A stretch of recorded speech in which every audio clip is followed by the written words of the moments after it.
Welcome to another episode of A Filmmaker's Guide to Film Festivals. This episode, DOC NYC. Located in New York City, my current film, Scooter LaForge, A Life of Art, had its world premiere here. This festival is the largest documentary-focused film festival in the United States. Over 300 films played, features and shorts, many of them world premieres. It's a 9-day in-person festival and also has an online component that goes for more than a few weeks. Many of the films were followed by Q&As with special guest and celebrity appearances and had a section called DOC NYC Pro, panels focused on subjects that are hitting documentary filmmakers hard currently. I'm responsible for selecting the programmers that work together to come up with that selection. It's an international festival, so we're looking for films from all over the world. An amazing list of films programmed. They all seem to have one thing in common, and that was heart. I program about 20% of the festival is programmed by me personally. I'm looking for films that really connect with people's emotions and who they are in a deep internal place. So there's any number of stories that could achieve that. There's 3 locations: the SVA Theater on 23rd Street, the IFC Center on 6th Avenue, Village East by Angelica, the home for independent films. It's good to go into these things with a strategy of how you're going to promote your film. The festival's going to do the best it can to get people there to see your film, but you as the filmmaker also have to advocate for your film and try to get your audience and the subject's audience to all turn up. Getting butts in seats is a challenge. It didn't matter if it was a nighttime screening or a daytime screening during the week. There was a solid audience. Many shows were sold out. How you promote for your film. DOC NYC presented with their marketing team a strategy using social media, give you artwork that you could use to post related specifically to your film that had all of the dates for screenings and when it would be available online, and then text written that you could copy and paste and modify for your own needs. One social media post I used a reel, both on Instagram and Facebook and LinkedIn and anywhere else that I could, and that first post was 2 weeks out.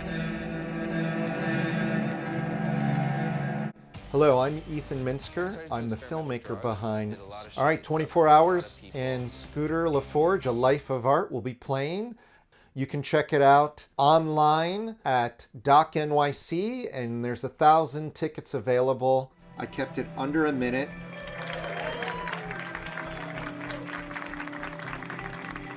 For each post, I spent a budget of about $30 to boost it so that it would reach a larger audience, especially on Instagram and Facebook.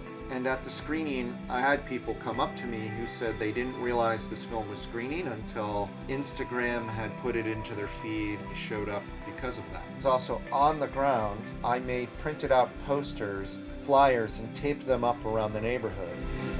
There's something special when you have a film that's having its world premiere, so I really tried to exploit that by reaching out to all of my press contacts, by having a press release sent out, and doing everything just to get more awareness. My best pro tip would be, if you can, to hire your own publicist. Get that word out because you have a very short window. You're one of many films. So anything that you can do to get sort of professional help in terms of having your film rise above some of the other titles. Tap, tap, tap. I'll be in the editing later, Rena.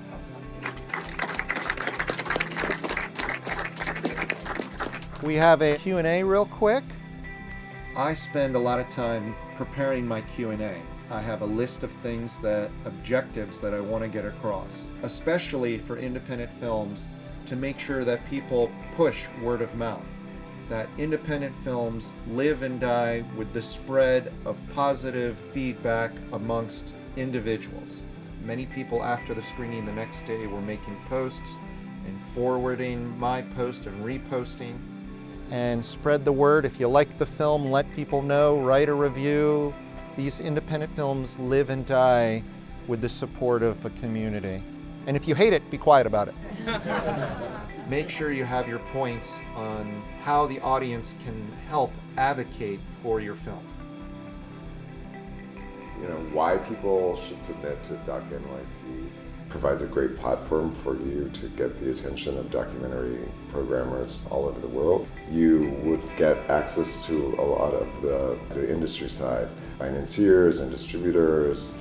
If you have a documentary that you think is a strong, competitive film, whether it's a feature or a short, on a variety of subjects, that you consider submitting to DOC NYC. And if you do, you gotta show up.